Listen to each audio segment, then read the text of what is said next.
You're listening to Saturday Morning Media. And now, back to our show. My grandparents, my dad's parents, Don and Barbara Baciocco, had a light blue 4-door Lincoln Town Car.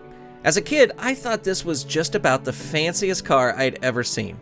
It had smooth leather seats and automatic windows, and an automatic seat adjuster that I may have broken by playing with it too much. I really liked going for a ride in that car, and my grandparents would take me places now and then, and I'd get to ride in it. One night, I was told to dress up nice because my grandparents were going to take me to dinner. They were going to take me to dinner at a place I'd never heard of before, a place called the Flying Lady, and it was going to take about an hour to get there. Now, I had been on long car rides before, the 5-hour trip to Oregon my family made every Easter, 4th of July, and Thanksgiving, but I'd never gone on a long car ride just to go to dinner. I was glad to be able to sprawl out on the plush back seat of the Lincoln, often with no seatbelt, playing with the power windows as we drove. It was definitely the height of luxury for a 10-year-old kid. Now, Irving B. Perch, or Irv to everyone who knew him, knew a thing about luxury as well. In the 1960s, he made his fortune selling recreational vehicles, RVs, the finest in the world. His company, Aristocrat Travel Trailers, was, at the time, the largest RV manufacturer in the world. Perch's advancements in the world of recreational vehicles would later secure him a place in the RV Hall of Fame. Now, as time marched into the 1970s, Perch had a dream of building hill country in Morgan Hill, California. This 200-acre wonderland would be a family-friendly RV park, with an antique aircraft museum, a golf course, a landing strip, a gift shop, of course, and a restaurant called the Flying Lady. Hill Country did well enough through the 70s, but Irv found he really liked being a restaurateur. Always innovating like he had with his RVs, Irv spent $4 million to build a bigger, better, fancier restaurant, the Flying Lady 2.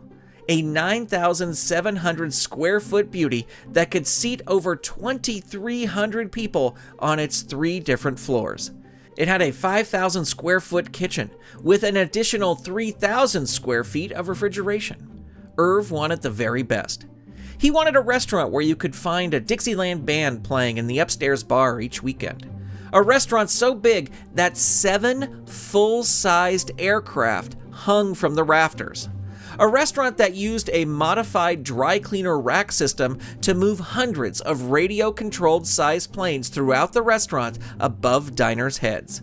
Each table had a spotting guide so diners could find the name of the plane that caught their eye as they made the roughly 15-minute loop of the restaurant. The Flying Lady always had a wait, but diners were never bored. They could walk through the antique airplane museum and see vintage aircraft and automobiles as they waited. And the food was worth the wait. Filet mignon, New York steak, chicken livers, and bacon if you so desired. The menu was thorough.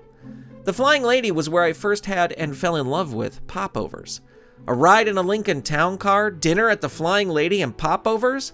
Very fancy indeed. My grandparents took me to the Flying Lady twice, maybe 3 times, but I've always remembered how amazed I was by the place.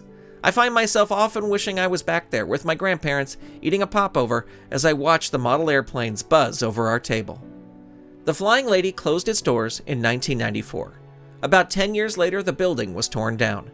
The museum still remains, and so do my fond memories of Irv Perch's crowning achievement, the Flying Lady.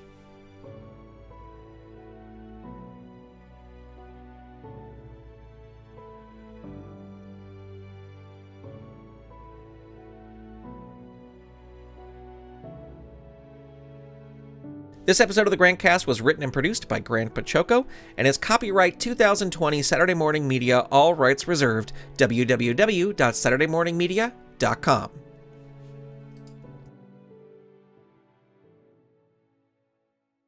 You've been listening to Saturday Morning Media. Stay tuned. We'll be right back.